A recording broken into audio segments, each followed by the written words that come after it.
Joseph Antoine Bell, une légende vivante du football, toujours présente dans l'actualité, presque autant qu'il était lorsqu'il évoluait sur des pelouses. Dans sa cage, le Camerounais a su écrire les belles pages du poste de gardien de but. À 70 ans, le natif de Mwandé, dans la région du littoral, garde un physique de sportif et reste une voix les plus autorisées en matière de football.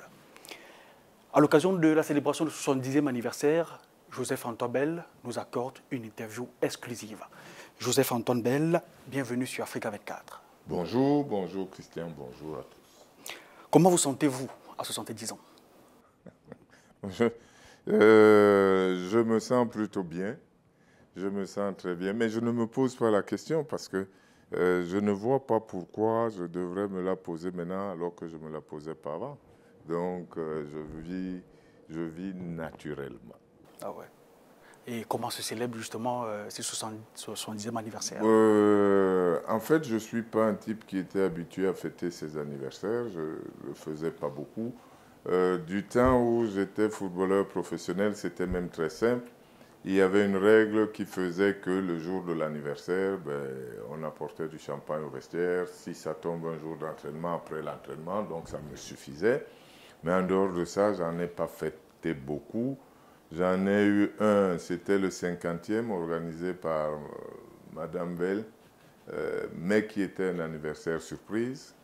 J'étais en voyage. Heureusement, elle ne m'avait pas dit, mais elle croisait les doigts pour que je rentre. Donc lorsque je suis rentré de voyage, j'ai trouvé plein de monde à la maison. Voilà. Donc c'était bien. Je ne vais pas dire que j'ai vu que c'était bien, donc je me suis promis de recommencer. Non, cette fois, je vais le faire différemment. Je le célèbre avec un concert dans un stade, un concert gratuit. Donc, au stade de Mbappé-Lépée? Au stade de Mbappé-Lépée à Douala. Avec des amis artistes. Bon, tous n'ont pas pu venir, mais il y en a 11 comme dans une équipe de foot. Donc, je pense que ce sera bien parce que chacun d'eux, il suffirait que chacun d'eux prenne 20 minutes pour que ce soit déjà très long. Donc vous voyez bien, je pense que la fête sera très belle et que les gens vont se réjouir. Ouais. Joseph Antoine Bell, abordons votre parcours. Comment l'étudiant en génie civil finit par devenir un footballeur? Mais je dis aux parents habituellement, parce que quand il y en a qui viennent me voir, mon fils aime beaucoup le foot, mon fils dort avec son ballon, je leur dis oui, c'est bien, mais en fait c'est le foot qui vous choisit. C'est ce qui arrive dans les métiers qui sont très, très concurrentiels, où il n'y a pas beaucoup de place. On jouait au foot il y a 100 ans à 11, plus de 100 ans aujourd'hui, 110, 120. On joue à 11. Aujourd'hui encore, on joue à 11. Ça veut dire que avoir une place dans une équipe de foot n'est pas donné avec un peu, je ne sais pas si c'est de la chance, il y a beaucoup plus de matchs aujourd'hui. Donc les équipes ont beaucoup plus que 11 joueurs, mais n'empêche que chaque joueur veut être dans les 11 premiers. Donc il veut être celui qui compte. Et donc, si vous espérez vivre du foot, il faut être parmi ceux qui comptent. Il ne faut pas être parmi ceux qui accompagnent les vrais joueurs. Donc à un moment donné, bon, déjà, c'est un problème familial. Mon père était enseignant et avait, à mon sens, beaucoup de pédagogie. Il n'interdisait rien. Donc, on pouvait faire ce qu'on voulait, sauf que quand on est gamin, quand on a 10 ans, votre métier, c'est élève. Quand vous avez 15 ans, votre métier, c'est élève. Quand vous avez 18 ans, votre métier, c'est étudiant, c'est ainsi de suite. Donc, si vous voulez jouer au foot, ou vous voulez jouer de la guitare, ou vous voulez faire du théâtre, vous pouvez toujours en faire, mais on estime que votre métier principal, c'est d'aller à l'école. Donc, je jouais au foot, et j'essayais d'aller autant à l'école que mes frères qui jouaient beaucoup moins. Donc, mais beaucoup plus tard, à un moment, il arrive que le foot, comme je dis donc aux parents, le foot vous choisisse vraiment puisque la concurrence est grande. Ce n'est pas vous qui aimez simplement le foot parce que tous les enfants aiment le foot, Il faut qu'à un moment, ce soit le foot qui dise celui-là, on le veut. Donc, il faudrait juger si on vous veut. Et c'est comme ça que moi, un concours heureux, peut-être parce que je suis là aujourd'hui, mais qui aurait pu être malheureux, a fait que, alors que j'étais à l'école de travaux publics à Paris, il y a eu un dirigeant de la SEC, c'est dommage, j'ai oublié son nom aujourd'hui avec le temps, mais je m'en suis souvenu pendant longtemps.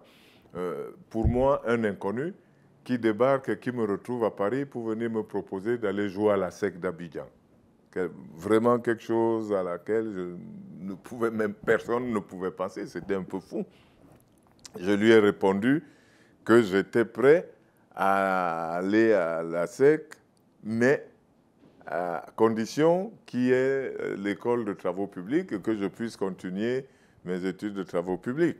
Donc, le monsieur a été honnête en disant, bon, ben, il va repartir en Côte d'Ivoire et il va voir, puisque un dirigeant de foot, son rôle quotidien, ce n'est pas de savoir où sont les écoles et notamment des écoles spécialisées. Donc, il est reparti en Côte d'Ivoire. Sauf que ce que je ne savais pas, la Côte d'Ivoire, c'était vraiment, du moins Abidjan, c'était la ville du mouvement et de la tchatch.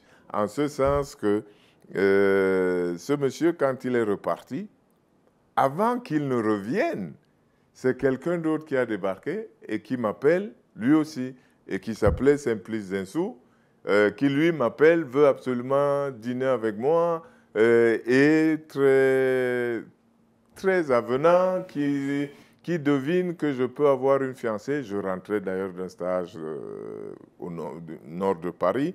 J'habitais au sud, j'étais fatigué. Il me dit, mais non, déjà il est arrivé, il s'était bien renseigné, il m'appelait déjà Jojo alors qu'on ne s'était jamais vu, il m'appelait comme mes intimes. Oui, tu peux venir. Et il a dit, tu peux venir avec ta fiancée, je t'envoie un taxi tout de suite.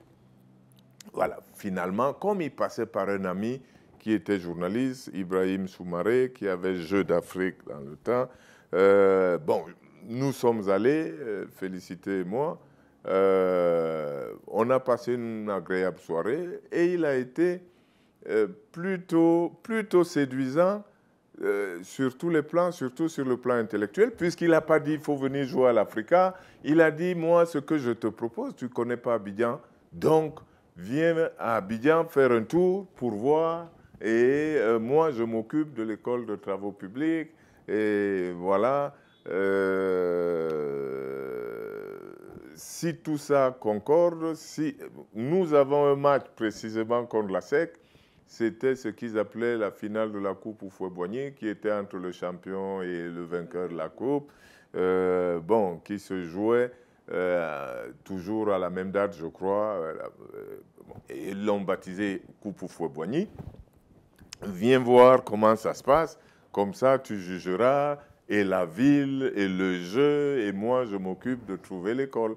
Voilà. Et dans une interview, vous dites que votre famille n'avait pas été opposée à votre choix d'être footballeur tant que vous suiviez vos études. C'était un choix. À ce moment-là, ce n'était pas un choix, c'est une activité périscolaire. Vous jouez au foot à côté de l'école.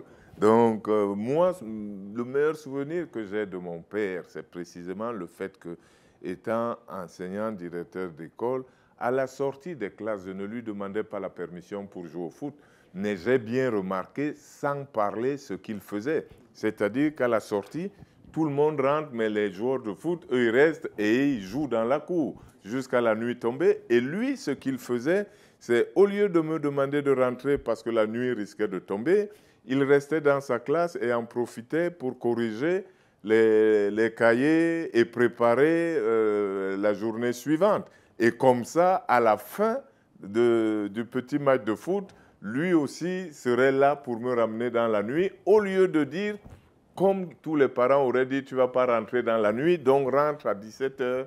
Lui, il attendait, et donc à 18h30, il faisait nuit, mais il était là pour me ramener, sans rien dire, sans commentaire. Donc bon, c'est après, plus grand, que j'ai analysé, que j'ai compris qu'il faisait ça pour favoriser le fait que je joue au foot. C'est ce qui l'a amené d'ailleurs à faire des commentaires à la maison un jour en disant que à la maison, j'ai l'air nonchalant, mais sur le terrain de foot, c'est pas, il a l'impression que ce n'est pas la même personne. Même personne. Alors, en 20 ans de carrière, Joseph Antoine Bell, vous avez réussi à inscrire votre nom dans ce sport. Tout le monde connaît Joseph-Antoine Bell. Mais je veux vous demander, au moment où on célèbre votre 70e anniversaire, quels sont vos meilleurs souvenirs sur le terrain? J'ai développé une idée depuis toujours en observant ce qui m'arrivait. Lorsque vous perdez un match, vous pouvez dire tout de suite c'est un mauvais souvenir. Mais si vous êtes appelé à gagner et à devenir grand, vous apprenez de vos échecs. Alors, lorsque vous gagnez et que vous dites c'est mon meilleur souvenir, qu'est-ce que le meilleur souvenir doit au pire des souvenirs? Est-ce que le meilleur souvenir a le mérite d'être célébré tout seul comme s'il était tombé du ciel alors qu'il s'est construit sur un échec passé? Donc, pour moi, mon meilleur souvenir de la carrière de footballeur, c'est ma carrière. C'est tout ce parcours parce que tout se tient. Toutes ces choses-là qui sont arrivées ont permis de mieux faire le lendemain, ont permis de mieux apprécier ce qui s'est passé le lendemain. Donc vraiment... Mais certainement, il y a eu des faits marquants, Joseph-Antoine Bell. Vous partez du Cameroun, oui. Vous avez joué à l'Union de Douala, Oui. Vous allez à Abidjan, vous jouez à Africa Sport, qui est Oui. aujourd'hui en Ligue 2. Oui. Vous allez en Égypte avec le Al Makwaloum. Oui, Arab Contractors en traduction anglaise. Voilà, et avec l'Union du Cameroun, c'est 2 Coupes d'Afrique des Nations remportées. Forcément, il y a de bons souvenirs. Au total, 10 trophées remportés, Joseph-Antoine Bell, sur le continent. Vous voyez, pour être cohérent, pour dire que tout me plaît, moi, je ne les avais pas comptés, c'est vous qui les comptez. Donc, je ne sais même pas si c'est exact, mais moi, je ne les ai pas comptés. Parce que chaque joie égale la précédente. Je vais vous poser la question. Les Camerounais sont très fiers d'avoir remporté 5 coupes. Mais il y a bien eu la première. Est-ce que vous pouvez dire à ceux qui ont remporté la 5e que leur joie n'est rien à côté de la joie de la première coupe? Ou l'inverse? Donc c'est difficile, c'est différent, mais ça compte. Donc comment je vais faire? Moi, j'ai été champion du Cameroun avec Union de Douala qui ne l'avait plus été depuis très très longtemps. C'était quelque chose. L'Union de Douala a été champion d'Afrique pour la première fois quand j'y étais.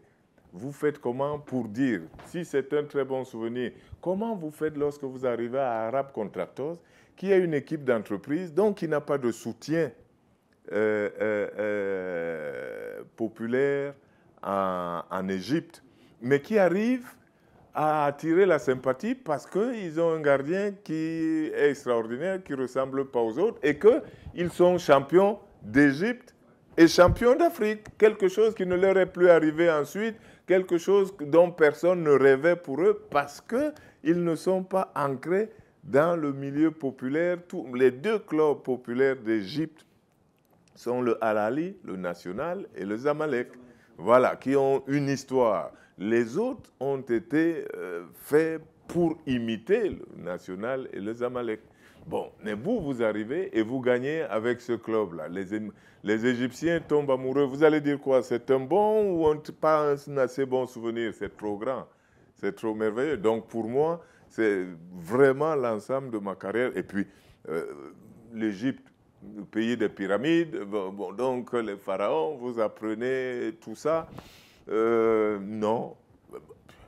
Comment vous faites? Vous arrivez à Marseille, c'est toute une ville qui chante, qui supporte, qui soutient. Les supporters viennent chez vous.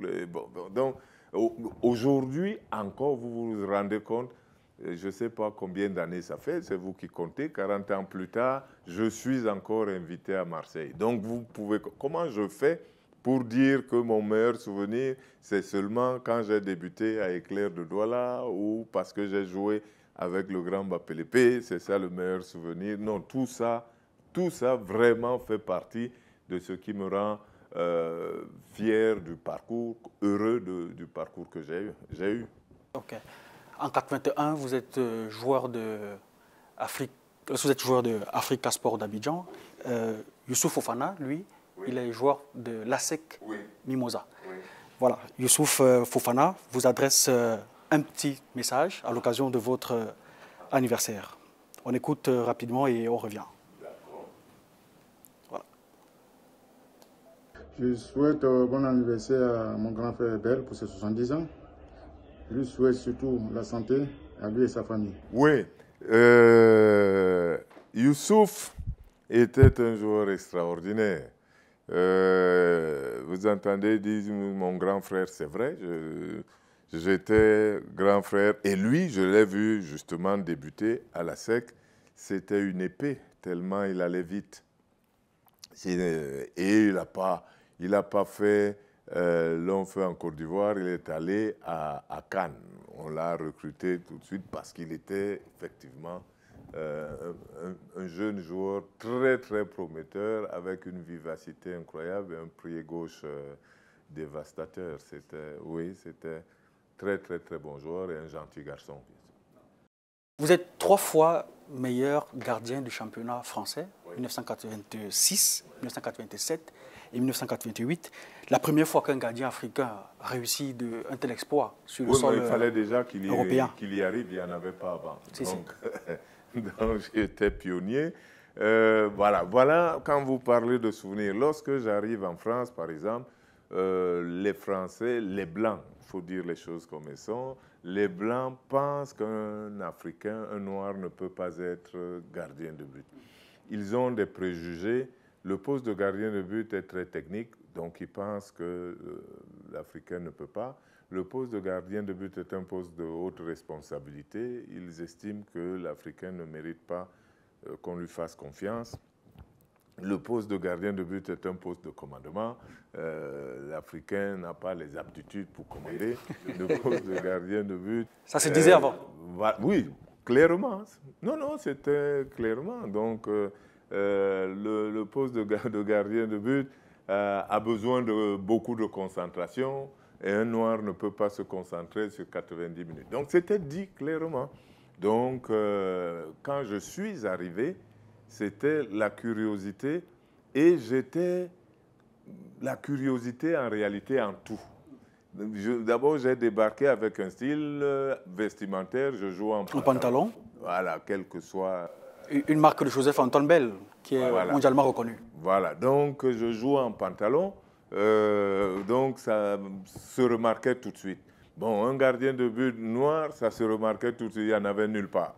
Et puis, à côté de ça, mon style de jeu était révolutionnaire. Celui que vous voyez aujourd'hui, je le pratiquais avant tout le monde et ici au Cameroun, heureusement que j'étais assez têtu, mais on criait tout le temps « rentre dans tes goals, Belle va dans tes goals ». Moi, je n'aime pas Belle parce qu'il sort beaucoup. Bon, personne ne comprenait ce que je faisais. Vous avez toujours défendu qu'un gardien de but est avant tout un joueur. Oui, donc le fait que je joue de manière différente, je suis avancé, puis je sors sur les centres, je rayonne dans la surface de réparation. Au début, tout le monde a dit c'est un fantaisiste. Et puis, très rapidement, il s'est passé 2 choses. Premièrement, le fantaisiste a bien confirmé sur le terrain. Et à côté de ça, après les matchs, évidemment, on allait vers le fantaisiste pour les interviews et on s'est aperçu qu'il pouvait expliquer ce qu'il faisait.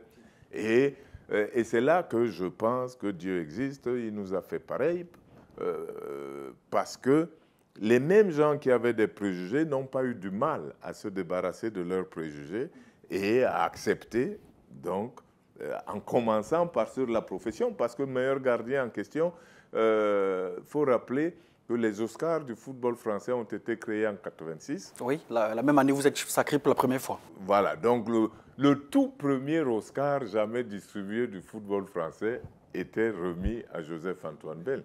Donc, les gens, les joueurs, et c'était le vote des joueurs. Donc, ce sont les gens qui font ce métier, qui ont dit, qui ont reconnu, je ne vais pas dire les premiers, mais qui l'ont reconnu de manière formelle.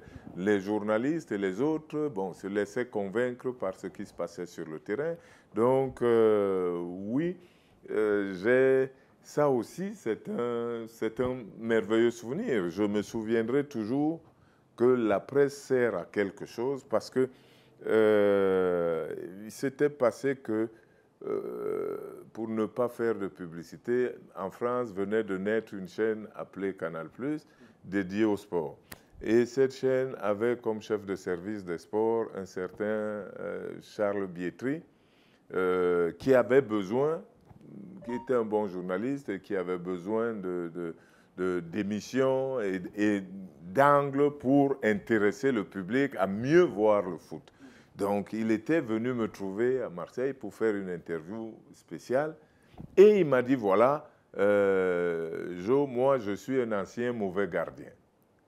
Et moi, j'ai dit, probablement aujourd'hui, un très bon journaliste. Donc, lui, en tant que mauvais gardien, a vu la différence. En me regardant jouer, il a essayé de comprendre pourquoi lui n'avait pas été bon gardien et de comprendre ce que je faisais. Donc, il est venu me trouver pour que j'explique. Et il s'est trouvé aussi que j'avais des explications à tout ce que je faisais. Pourquoi je jouais loin de la ligne de but? Parce que tous les entraîneurs demandent à leurs équipes de resserrer les lignes. Or, le gardien est peut-être tout seul, mais il est une ligne à lui tout seul. Donc, s'il est loin, ça veut dire que vous devrez défendre dans la profondeur qui existe entre le dernier défenseur et votre gardien. Et si votre gardien est capable de resserrer la ligne, ça veut dire que toutes les passes aujourd'hui disent dans la verticalité, mais toutes les passes en profondeur, votre gardien va les intercepter avant qu'elles ne deviennent des occasions. Donc personne dans le stade ne les comptabilisera comme occasion. Mais en réfléchissant, vous vous apercevez que votre gardien est intervenu en face d'un adversaire. Ce qui veut dire que si vous le reculez, c'est l'adversaire qui aurait eu le ballon et donc il y aurait un face-à-face. Le gardien devient dans ce cas un faux libéraux. Voilà, donc voilà, en expliquant toutes ces choses de la même manière, pourquoi je sors sur les centres, parce que si je reste sur ma ligne et concentre qu'il y a un coup de tête, on va dire que le centre était parfait, il a été déposé sur la tête de quelqu'un. Si j'ai des aptitudes pour couper le centre, on va dire que c'est un ballon facile pour Joseph-Antoine Bell. Donc voilà. Quel regard portez-vous aujourd'hui sur l'évolution des gardiens africains, Joseph-Antoine Bell? Ah, les gardiens africains, ils ont suivi, heureusement. Aujourd'hui... Vous pouvez citer des noms? Aujourd'hui, non. Aujourd'hui, déjà, de manière globale, on a vu à la dernière CAN, personnellement, j'étais très satisfait de ce que j'ai vu. Parce qu'avant, les gardiens de but africains n'étaient pas véritablement très bons. Mais ils n'étaient pas très bons. Je crois qu'il y a quelque chose qui les a améliorés. L'exemple, c'est sûr. Il y a eu Joseph-Antoine Bell, bien sûr, mais pas tout seul. Il y a eu Thomas Nkono, il y a eu Badou Zaki. Donc, qui ont montré qu'on pouvait jouer à l'étranger. Et puis, après ça, il y a eu ce qui doit toujours exister, le travail. On a commencé à faire, parce qu'auparavant, et en Afrique, plus longtemps qu'ailleurs, l'entraînement de gardien de but n'existait pas. Ce n'était pas un entraînement spécifique. Et donc, depuis, il y a des entraînements spécifiques pour les gardiens de but. Ça nous a amené à cette dernière CAN où on a vu que le gardien de but africain est de très, très bon niveau. Et donc, ils n'ont quasiment plus rien à envier aux autres. Ils doivent continuer à travailler pour s'améliorer. Ils doivent continuer à travailler parce que l'objectif ne peut pas être juste d'être parmi les meilleurs. On doit aussi pouvoir se dire qu'on veut être les meilleurs tout court. Emmanuel Gustave Samnick est un journaliste, éditorialiste qui vous suit depuis belle lurette, qui, à l'occasion de votre anniversaire et à l'occasion de cette interview, a souhaité vous dire un petit mot. On écoute. Voilà. L'une des choses qui m'ont marqué dans la carrière de footballeur de haut niveau de Joseph-Antoine Bell, c'est ce que je pourrais désigner son avant-gardisme. C'est-à-dire qu'on avait l'impression qu'il était toujours en avance sur son époque, aussi bien sur le terrain qu'en dehors du terrain de jeu. Je suis même persuadé qu'à côté de son grand talent, qui ne souffre de rien, si Jojo a pu mener cette grande carrière-là, il le doit aussi, à mon avis, en partie à ce côté grande gueule, ce côté agitateur d'idées-là, qui faisait qu'il était différent des autres footballeurs professionnels. J'ai remarqué qu'il a été le premier gardien africain, ou bien le premier gardien noir, à être capitaine dans un club majeur en Europe. Et je peux vous avouer que moi j'étais fou de joie ce soir de mai quand je l'ai vu porter le brassard de capitaine de l'Olympique de Marseille à l'occasion de la finale de la Coupe de France 1986 entre Bordeaux et Marseille.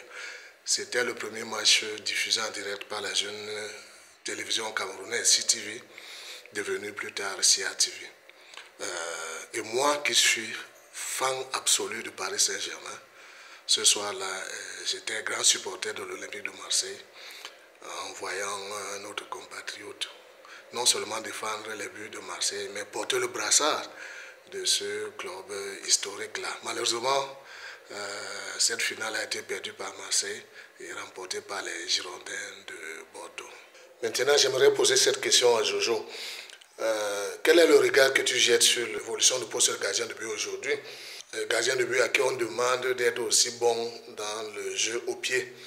Toi qui étais justement en avance dans ce registre-là, au point où tu allais parfois tirer des pénaltys en cours de match. Mais d'abord, je le remercie et je vous remercie d'être allé le trouver. Oui, effectivement, c'est un journaliste sportif qui a bien suivi et qui a des analyses pertinentes.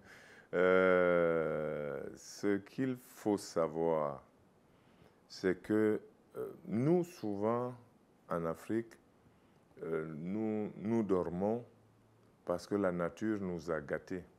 Nos cocotiers poussent tout seuls, nos avocatiers poussent tout seuls, et on peut ne pas faire d'efforts et on a des fruits.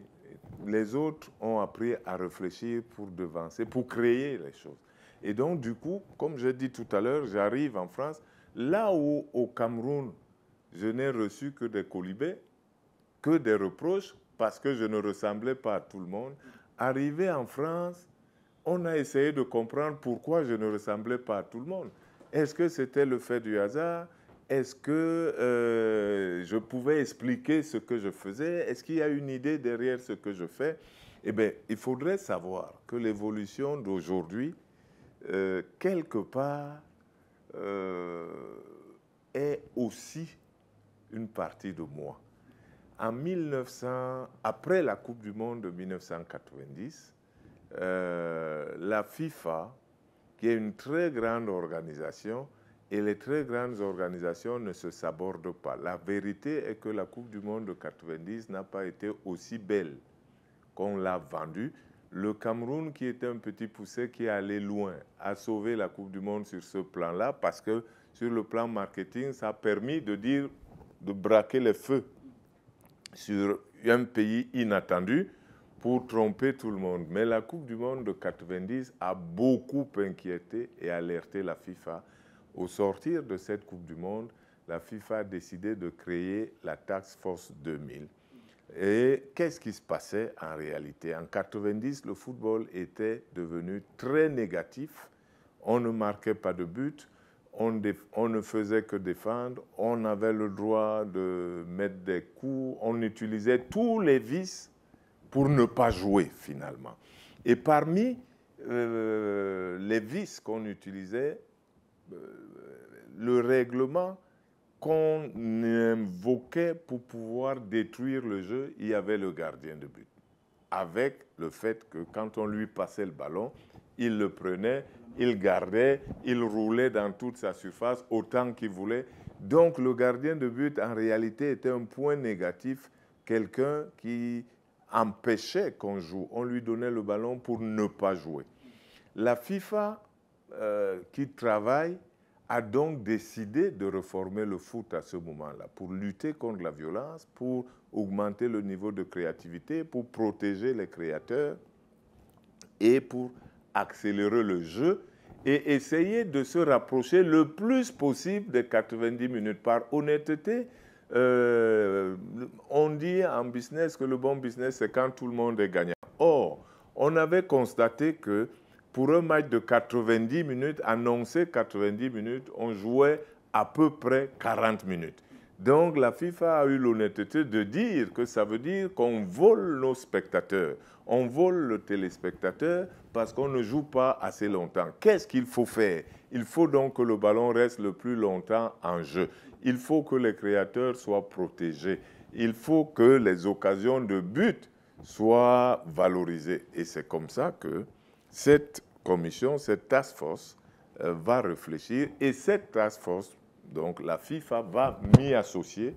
À l'époque, elle y associe deux footballeurs, Ruud Gullit qui jouait au Milan AC, et moi, pour venir aider les autres parties prenantes, des entraîneurs de beaucoup de pays et tout.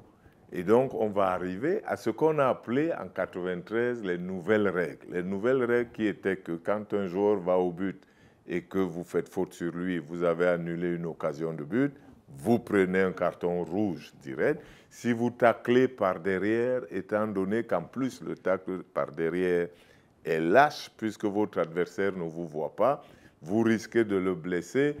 Donc, carton rouge direct. Et donc, surtout, la passe en retrait au gardien de but. Désormais, le gardien de but ne prend plus le ballon à la main, ne peut pas nous perdre le temps, doit pouvoir jouer.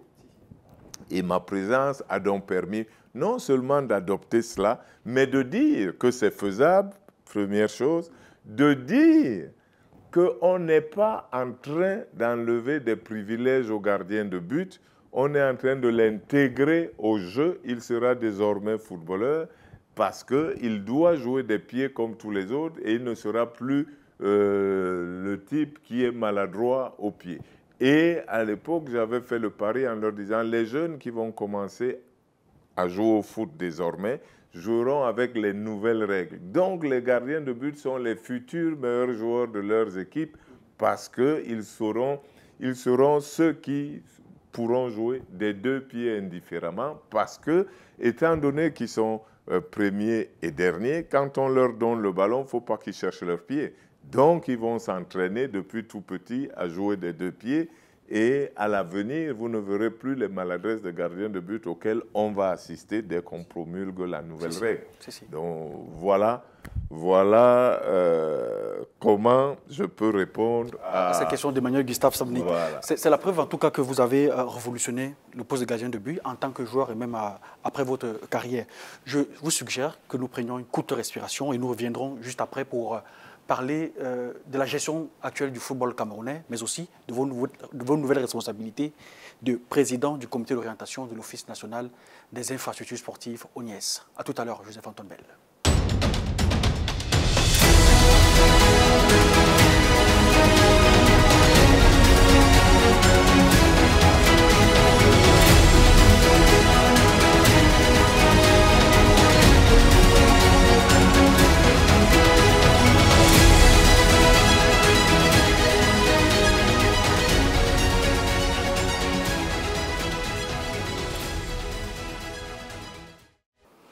Retour sur ce plateau où nous retrouvons notre invité Joseph-Antoine Bell, ancien lion indomptable, légende du football, qui reste au-devant de l'actualité. 30 ans après l'arrêt de sa carrière, Joseph-Antoine Bell, qui célèbre aujourd'hui ses 70 ans, nous reçoit dans une interview exclusive. Joseph-Antoine Bell, vous êtes aujourd'hui un acteur majeur de la gestion du football camerounais. Vous avez été nommé en février 2023 président du comité d'orientation de l'ONIES. Quel rôle vous jouez précisément, Joseph-Antoine Bell? Je suis mort de rire parce que vous confirmez ce que les gens reprochent et se reprochent à eux-mêmes. L'Office national des infrastructures et équipements sportifs, ce n'est pas un rôle majeur dans le football. Dans le sport, en général. Parce qu'on a des stades olympiques. Ouais, donc pour tout le monde, le sport, c'est le football. Non, il y a d'autres sports. Y compris les activités culturelles. Voilà. Donc, il faut savoir que les infrastructures sont faites pour tous les Camerounais. Vraiment pour tous les Camerounais et que tout le monde peut les solliciter et voir comment on les adapte. C'est vrai qu'on les appelle communément stades et donc du coup ça renvoie... Ça donne une connotation essentiellement footballistique. Voilà, donc, mais non, donc tout le monde peut venir et mon rôle, je suis, comme vous l'avez dit, président du comité d'orientation. Ailleurs, dans d'autres structures, on vous aurait dit conseil d'administration. Donc là, voilà, on a voulu faire quelque chose de différent. Je crois que ceux qui ont fait ont voulu quelque chose de différent. Et donc, c'est un comité d'orientation. Et donc, ce n'est pas moi qui gère les stades au quotidien. Il y a un administrateur qui joue le rôle de directeur général et qui coiffe les équipes qui gèrent localement chaque infrastructure. En revanche, évidemment, le comité d'orientation a le rôle de donner la direction et la philosophie de l'activité. Il s'agit de maintenir, puisqu'ils sont déjà construits, même ils sont construits, mais on peut aussi en construire d'autres. Donc ça, c'est le rôle de l'ONIES de proposer. Ce sera le rôle de l'ONIES de proposer, parce que vous imaginez bien qu'une structure qui est si récente a beaucoup de problèmes administratifs, d'abord pour pouvoir se mettre en place, pour pouvoir se déployer, avant de pouvoir agir, de trouver le financement. Mais vous devez maintenir les infrastructures, vous devez développer, vous devez les sécuriser, vous devez exploiter aussi, il ne faut pas oublier. Donc, vous faites ce que fait en réalité tout bon propriétaire immobilier. Vous ne voulez pas voir votre investissement se dégrader, vous voulez exploiter, donner aux gens à pouvoir utiliser des infrastructures de qualité, vous devez assurer la maintenance. Donc, vous semblez vous épanouir dans cette nouvelle fonction, Joseph-Antoine Bell. Vous citez allègrement toutes les fonctions qui vous sont attribuées à l'Office national des infrastructures et des équipements sportifs. Oui, parce que je ne suis pas sûr que quelqu'un m'ait vu un jour et ait eu l'impression d'avoir rencontré quelqu'un de pas épanoui. Quand j'étais à l'école, je suis sûr que les enseignants me trouvaient épanoui. Quand je me retrouvais au foot, on me trouvait aussi épanoui. Aujourd'hui, je suis sûr que si vous allez dans mon quartier d'enfance, quand on me voit là-bas, je n'ai pas l'air, je suis épanoui. Et donc, non, quand vous faites quelque chose, voilà aussi une autre chose que mon père aimait bien nous répéter, ce que vous faites, faites-le bien. Si vous ne voulez pas le faire, vous faites autre chose. Mais ce que vous faites, faites-le bien. Donc, si j'ai accepté cette nomination, je dois bien faire ce qu'on m'a confié. Et voilà. Revenons un peu sur l'équipe nationale du Cameroun, avec laquelle vous avez remporté 2 compétitions majeures, 2 Coupes d'Afrique des Nations. Joseph-Antoine Bell, le Cameroun, avec vous, avait disputé les quarts de finale du mondial 1990, mais après, toutes les générations n'ont plus réussi à rééditer cet exploit. Oui. Pourquoi et qu'est-ce qu'il faut faire pour aller plus loin, si possible? En fait, avant d'aller plus loin, il faut déjà pouvoir rééditer cela. En réalité, je vous ai dit en commençant, j'allais ironiser en disant dans une autre vie, mais c'est-à-dire tout à l'heure, que nous, en Afrique, parce qu'un cocotier pousse tout seul, un avocatier pousse tout seul, nous pensons que les choses arrivent seules. Donc, et même quand elles arrivent, nous n'en faisons pas l'autopsie pour comprendre comment elles sont arrivées. Ce quart de finale, 34 ans plus tard, personne n'a jamais essayé de comprendre ce qui s'était passé. En tout cas, moi, personne ne m'a jamais rencontré pour me demander de lui raconter la Coupe du Monde 90 et d'en apprendre quelque chose. Donc nous n'apprenons pas toujours de notre passé pour améliorer. On n'a pas suffisamment tiré les leçons de cette participation mondiale. Non, pas seulement celle-là. Nous ne tirons les leçons d'aucune participation, ni de celle où on a échoué. La preuve, c'est que nous aimons répéter que nous avons été à 8 phases finales de Coupe du Monde, mais nous parlons que de celle où on a été en quart de finale. Or, ça signifie quoi quand vous dites ça? Ça veut dire que 7 fois sur 8, vous êtes rentré au premier tour et vous n'en avez tiré aucune leçon. Et la seule fois où vous êtes allé en quart de finale, vous n'en avez pas tiré de leçon, mais vous récitez cela justement comme un enfant de l'école primaire. Donc voilà, tout le monde retient qu'on a été en quart de finale, mais on ne s'est jamais appuyé dessus, on n'a jamais essayé de comprendre. Et toutes les fois où on est rentré au premier tour, on n'a pas compris non plus pourquoi ça se passe comme ça. Donc, Joseph-Antoine Bell, je vous demande, j'en profite pour vous demander, Joseph-Antoine Bell, qu'est-ce qui avait fait la recette en 90 et qu'on peut utiliser comme élément de construction des victoires prochaines? D'abord, les victoires ne se construisent pas à la télé. Donc, je ne suis pas sûr que ce serait efficace de venir ici. Lorsque les responsables de ce domaine ne cherchent pas à comprendre quelle est l'utilité pour moi d'aller le raconter à d'autres qui n'ont aucun levier pour agir. Donc nous perdrions notre temps. C'est bien de parler des anecdotes et d'autres choses comme ça, mais ça, c'est le rôle. C'est un rôle dévolu à des personnes qui sont en charge. C'est comme, vous avez dit en commençant, j'ai joué à Union de Douala, j'ai joué chez les Lions Indomptables, et souvent les gens croient que je peux débarquer dans le vestiaire de l'Union de Douala ou des Lions Indomptables juste parce que j'ai joué. Mais moi, j'ai appris à réfléchir différemment. Si je pense que je peux venir dans le vestiaire de l'Union de Douala, ça veut dire que tous les anciens doivent pouvoir y venir. Et si jamais nous y venons en même temps, qu'est-ce que ça va donner? Donc ça veut dire que c'est ceux qui gèrent, qui doivent inviter qui y veulent pour venir jouer un rôle qu'ils ont déjà prédéfini. Chacun ne se lève pas et vient. Je ne peux pas aller tous les jours dans les vestiaires marseillais. Il arrive qu'à Marseille, on m'invite, mais je suis invité pour quelque chose. Ce n'est pas pour aller au vestiaire, on m'invite pour autre chose. On a conçu ça comme ça. Mais il y a d'autres anciens Marseillais à qui on a confié un rôle dans l'équipe. Donc c'est ça. C'est ceux qui gèrent, qui doivent décider de ce qu'ils font du passé du club. Joseph-Antoine Bell, du passé de l'équipe nationale. Que répondez-vous à ceux qui estiment que la principale leçon tirée de cette Coupe du Monde, c'était le fighting spirit, l'esprit lion, et qu'aujourd'hui, on mise dessus pour les victoires à venir? Oui, mais c'est bien de Puisqu'on connaît tous les problèmes que vous avez eu en 90. Oui, mais c'est bien de dire l'esprit lion. Mais l'esprit lion veut dire quoi? Il vient de quoi? Il se transmettrait comment? C'est facile de dire. Le dépassement de soi, cette envie d'aller toujours au-dessus. Mais ça, c'est écrit dans un livre, ça. Vous savez, je vais vous faire une petite révélation. Je pense que l'école nous forme, mais en réalité, ce que l'école doit donner de plus important n'est pas écrit dans le livre.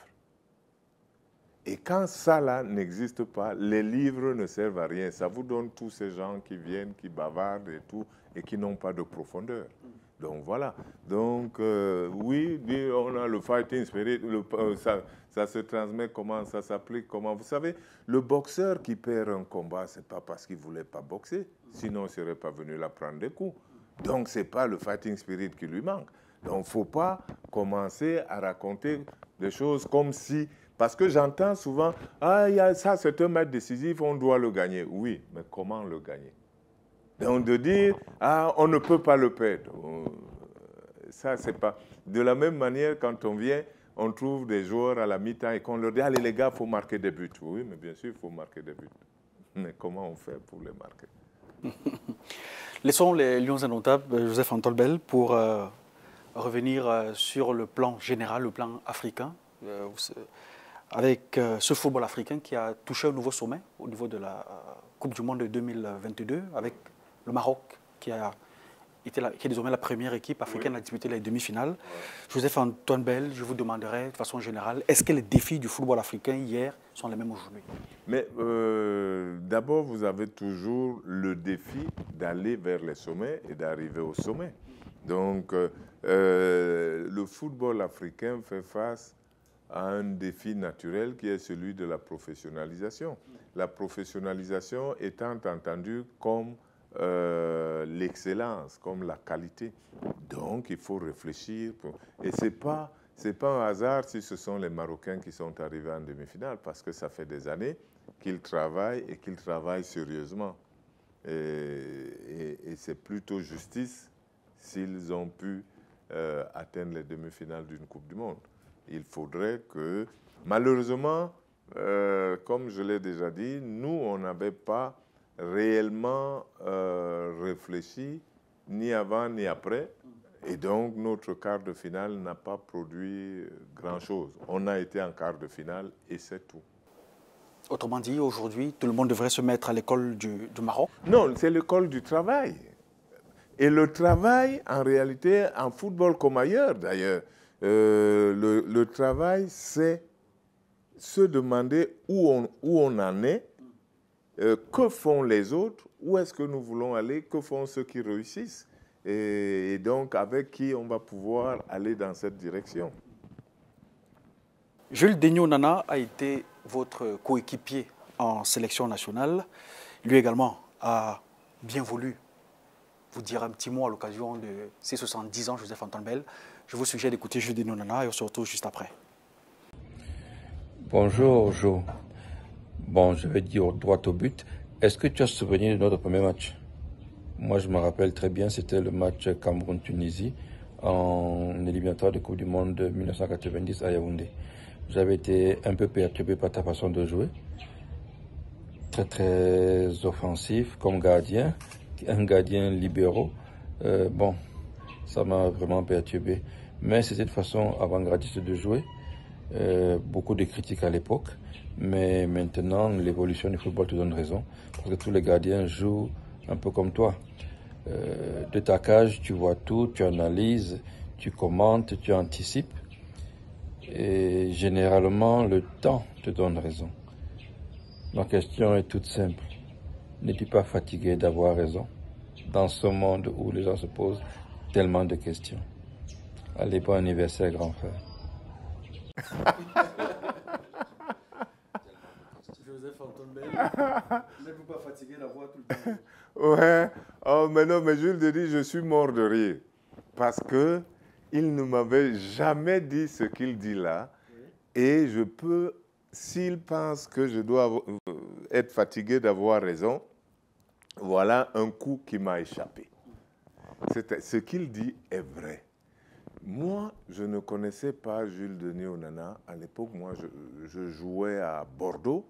Bon, donc je viens 2-3 jours et on joue en équipe nationale. Je trouve qu'on a sélectionné des joueurs. Bon, et puis, donc, je joue avec Jules Denis. C'est vrai qu'on a battu la Tunisie, mais Jules Denis n'avait pas été bon. Et moi, à l'époque, puisque je ne le connaissais pas, si on l'a sélectionné, c'est qu'il est bon. Mais pourquoi il n'a pas été bon?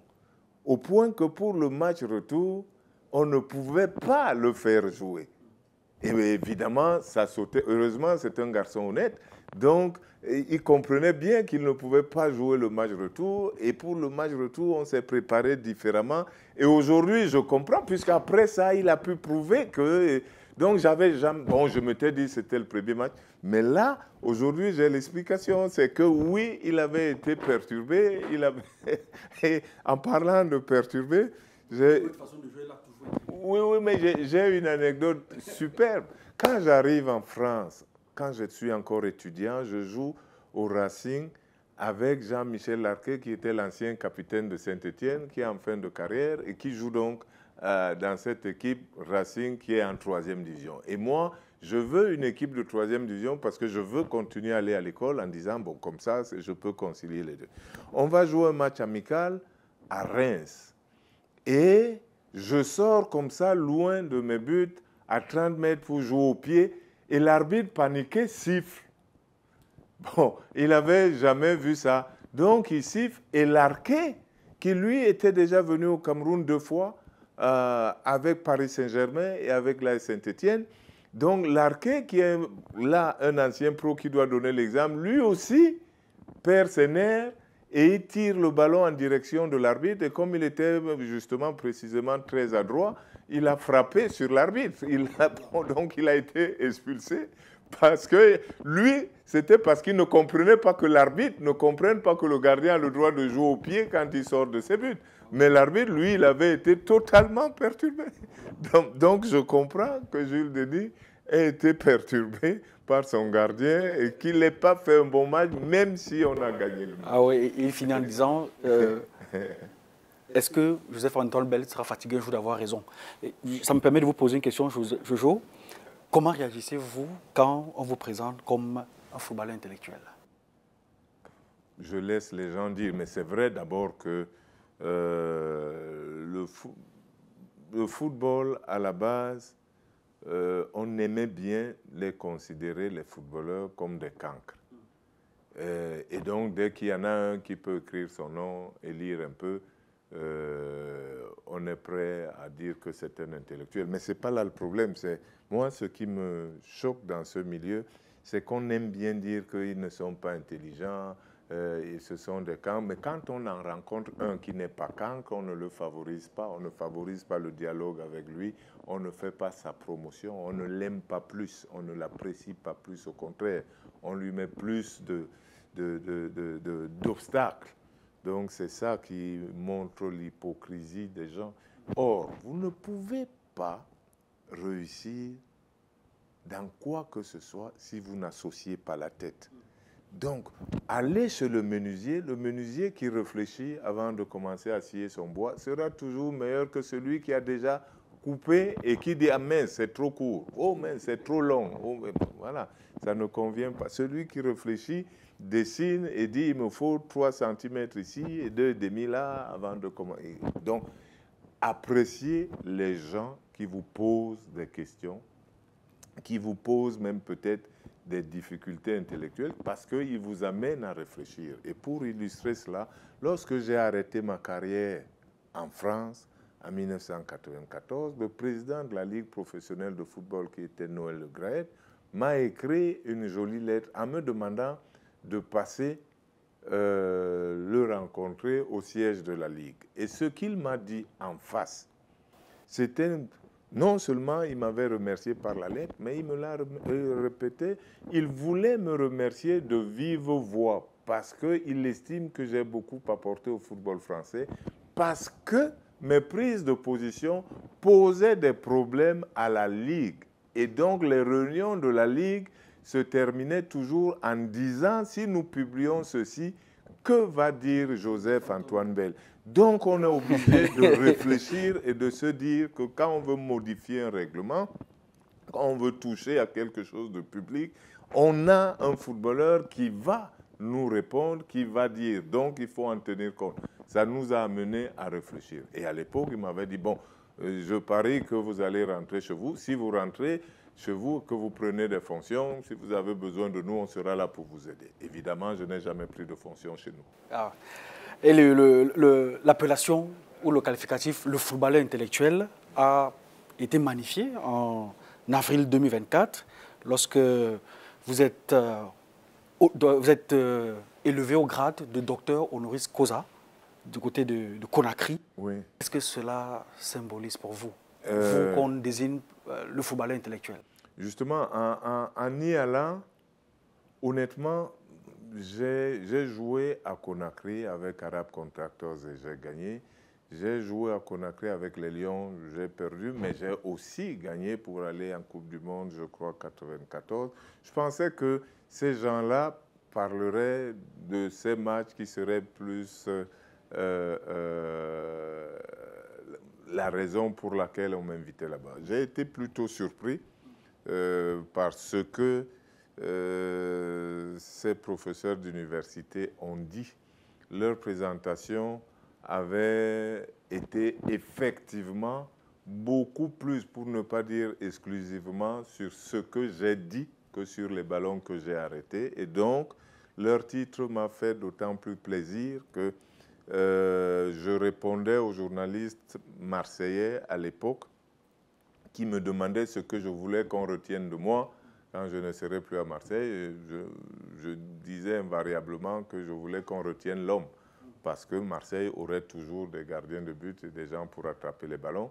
Et je voulais qu'on retienne qu'il y avait un homme ici appelé Jo. Et donc, si on m'a distingué, si l'université de Conakry m'a distingué, j'étais beaucoup plus heureux que ce soit basé sur ma contribution à la pensée que ma contribution simplement à attraper des ballons. Ah oui. Ou à battre la Guinée. À battre la Guinée, voilà. Lorsque je parle d'un coéquipier avec lequel vous avez joué en équipe nationale et aussi à l'AS Saint-Étienne, vous pensez à qui? À l'AS Saint-Étienne, Jean-Claude Pagal. Jean-Claude Pagal. Alors Jean-Claude Oui. Pagal est là, à l'occasion de votre anniversaire, le 70e. Il vous adresse un mot. Salut Jo, je te souhaite joyeux anniversaire, 70 piges, c'est génial, parfait. Je t'en souhaite encore une cinquantaine. Ce qui te ferait 120, c'est génial finalement. Vu les statistiques, il paraît que ça a 120 ans qu'un homme devrait fermer ses yeux, ce serait génial. Maintenant, il y a une question que je me pose. Pourquoi tu n'as jamais eu cette confiance en moi dans l'idée de faire toute une saison ensemble sans perdre un match? Moi, j'ai toujours rêvé de ça avec toi. Pourquoi tu n'as pas eu cette confiance en moi? Parce que je te l'ai dit une fois, tu m'as dit non, c'est pas possible. J'ai trouvé ça un peu bizarre, surtout venant de toi. Pourquoi tu n'as pas eu cette confiance?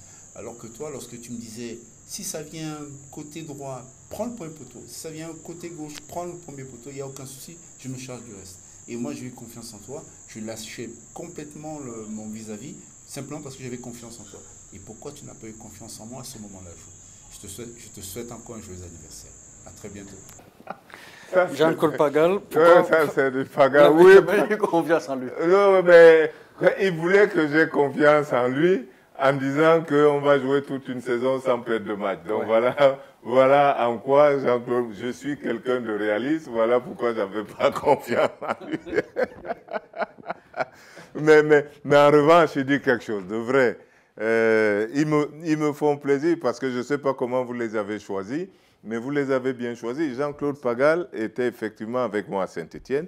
Mais avant ça, on avait une longue petite histoire. Il était à Lens quand je suis arrivé à Marseille. Et à ce moment-là, Jean-Claude Pagal ne savait pas bien qu'il était franchement camerounais. Comment ça? Et oui, parce qu'aujourd'hui, vous le voyez, il est totalement camerounais. Jean-Claude Pagal est un garçon qui a grandi en France. Voilà. Donc Jean-Claude Pagal a fait l'armée française, comme tous les jeunes vont à l'armée là-bas. Il a été à l'armée avec les Français.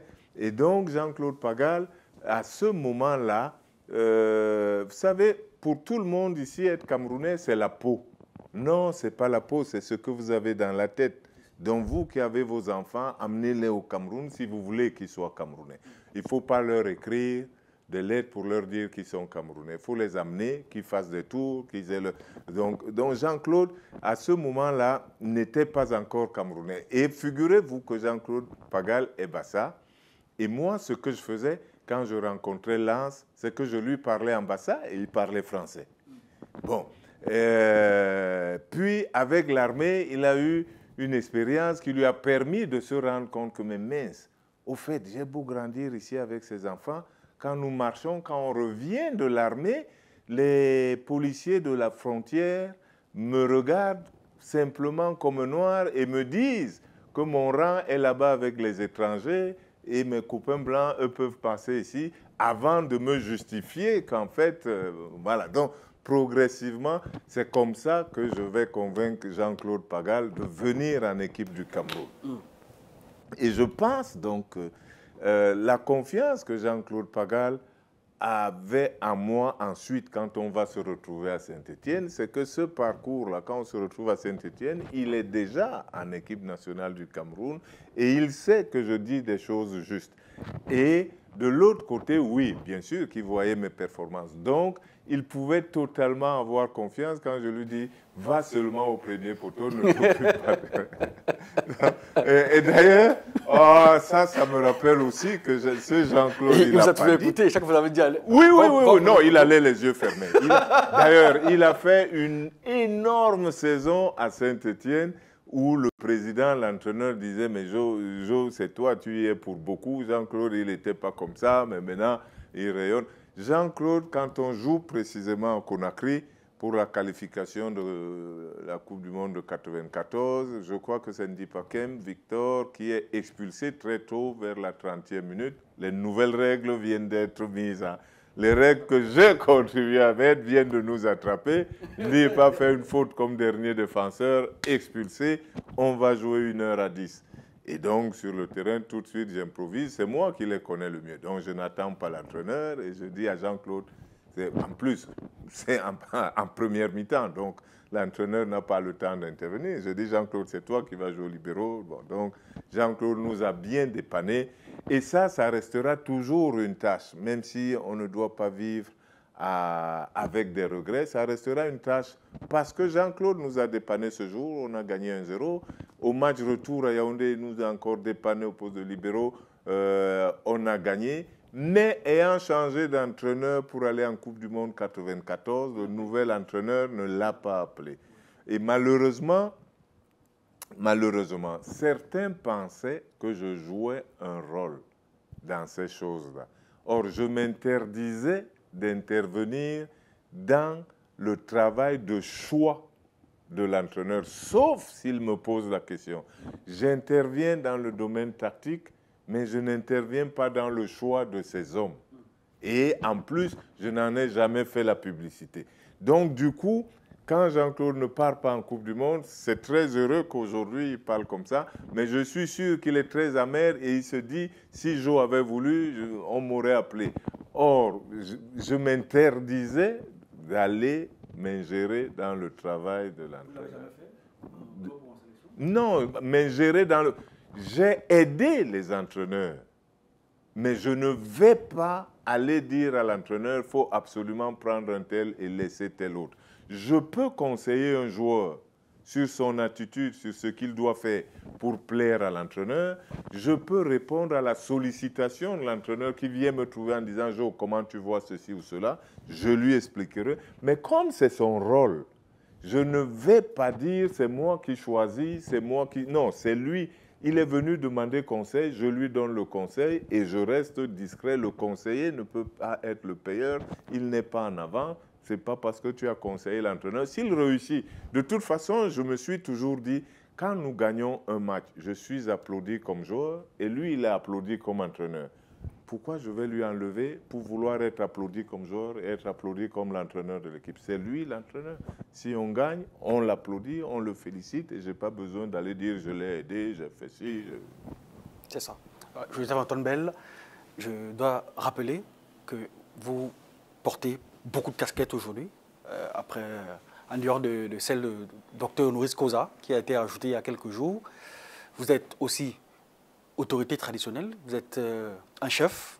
Alors, Sa Majesté Joseph-Antoine Bell, comment est-ce qu'on concilie le poste de président du conseil d'orientation de l'ONIES, le poste de consultant dans plusieurs médias internationaux, consulté également au niveau de la Confédération africaine de football. Vous avez été invité récemment pour analyser la Coupe d'Afrique des Nations 2024 avec la casquette d'autorité traditionnelle. Comment est-ce qu'on concilie tout ça, Joseph-Antoine Bell?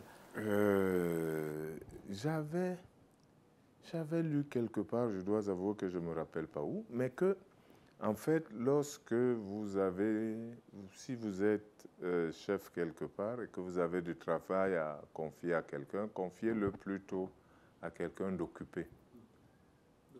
Oui, celui qui est occupé saura toujours s'arranger au niveau de son temps parce qu'il n'a pas de temps à perdre. Donc, il saura classer ses occupations pour pouvoir vous rendre rapidement. Une casquette aussi, vous êtes homme politique aussi. Homme politique, non, je ne suis élu nulle part et pour l'instant candidat à rien du tout. Donc non, je ne suis pas ça. Mais ce qu'il y a, c'est qu'il ne faut pas rejeter la politique comme si ça sentait mauvais. Ça, c'est ce que la colonisation nous a légué. Nous dire que la politique est mauvaise, ne vous en mêlez surtout pas parce qu'il fallait les laisser faire. Et cela nous a donc donné ce que nous avons dans nos pays aujourd'hui avec des adultes qui ne se préoccupent pas de leur environnement, qui s'occupent de rien du tout, tandis que chez eux, les lycéens s'occupent de politique et parce que c'est leur avenir. Donc, ce n'est pas du tout mauvais de s'occuper de politique, mais dans le sens noble du terme, pas dans le sens politicien des trafics d'influence et de la magouille. Bon, donc, pour toutes ces casquettes, comme vous disiez, je pense que d'abord le secret c'est d'aimer ce qu'on fait. Donc vous accordez du temps et aujourd'hui la technologie est venue aider tout ça. Il y a 2 jours, j'étais en réunion avec la CAF sans bouger d'ici. Autrefois, ça aurait demandé 3 jours de voyage, et tout ça. Bon, donc tout s'arrange aujourd'hui. Vous pouvez être en contact avec le bureau de l'ONIES en étant à Douala, vous pouvez être en contact avec le village en étant à Yaoundé, et donc vous pouvez régler les problèmes sans avoir besoin de vous déplacer. Mais le plus important, c'est d'être concerné par tout ça et ne pas le faire pour simplement occuper la fonction. Il faut pouvoir remplir la fonction. C'est ça. Alors, à 70 ans, Joseph-Antoine Bell, à quoi rêves-tu encore?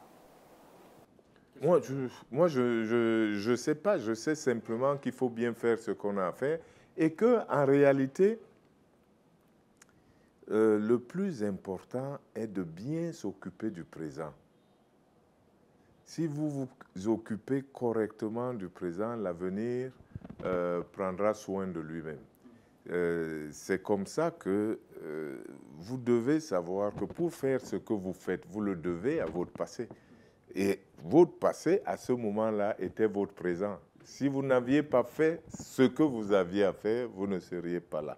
Donc, tous les jours, occupez-vous de bien faire ce que vous avez à faire. Lorsque vous parlez de santé et que lorsqu'un médecin vous dit « vous feriez mieux d'arrêter de fumer », en réalité, c'est qu'il est déjà tard, c'est qu'il voit déjà les dégâts de la cigarette. Mais les dégâts qu'il voit ne sont pas ceux d'hier, sont ceux de toutes ces années où vous avez fumé. Donc, c'est au présent qu'il faut agir pour être sûr que l'avenir... Bon. Donc moi, je n'ai pas besoin de rêver, je fais correctement ce que j'ai à faire parce que le rêve, c'est toujours pour plus tard. Or, le plus tard, là, se prépare avec le présent. Et que faites-vous au présent? Vous savez, vous n'avez pas arrêté de me présenter comme une légende, un vieux avec un corps de sportif. Le corps de sportif, c'est pas la veille que je l'ai fait. Le corps de sportif, c'est depuis l'époque où j'étais sportif. Donc, ça veut dire que pour être comme je présente physiquement aujourd'hui, les attitudes ont commencé il y a 30 ans quand je devais arrêter. Et c'est facile à comprendre. Ceux qui sont différents, c'est simplement que si vous abandonnez votre maison, que vous n'y venez pas, tous les jours, la poussière va se déposer et si vous revenez 30 ans après, la poussière sera visible.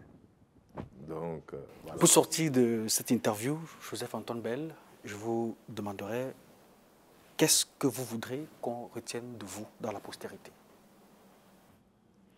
Je pense que le plus évident, c'est de retenir qu'il était un homme sincère. Il était un homme sincère qui vous disait ce qu'il pensait et qui disait ce qu'il pensait être juste.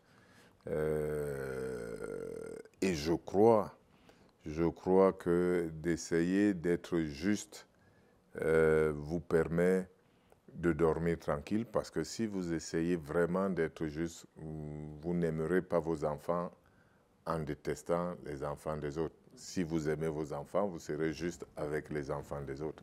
Si vous êtes juste, vous serez bon avec vos amis et vous serez bon avec les inconnus aussi. Donc, voilà, c'est autour de toute la rédaction d'Africa 24, Africa 24 et Africa 24 Sport de vous souhaiter un joyeux anniversaire, Joseph-Antoine Bell. Ah ben merci beaucoup. Vous savez très bien que venant d'Africa 24, je ne suis pas surpris, mais en même temps, je suis très très heureux. Je ne suis pas surpris, mais très heureux de recevoir Africa 24. Et à l'occasion d'un anniversaire, c'est aussi particulier parce que même si c'est Africa 24 la maison, mais j'ai vu Africa 24 débuter et je sais qui a commencé et je sais comment on a commencé et quelle était la philosophie. Donc, j'ai un grand plaisir à recevoir Africa 24 à l'occasion de cette fête. Merci. C'est ici que s'achève cette interview, mesdames et messieurs, avec la légende vivante Joseph-Antoine Bell qui célèbre son 70e anniversaire. Joseph-Antoine Bell, on ne le présente plus à travers le monde. C'est le gardien qui a révolutionné le poste de gardien de but, justement. Et c'est celui qui garde un œil attentif, reste toujours présent dans les stades. Merci d'avoir regardé cette interview diffusée sur Africa 24 et sur Africa 24 Sport. Rendez-vous dans très peu de temps avec un autre acteur majeur du sport africain.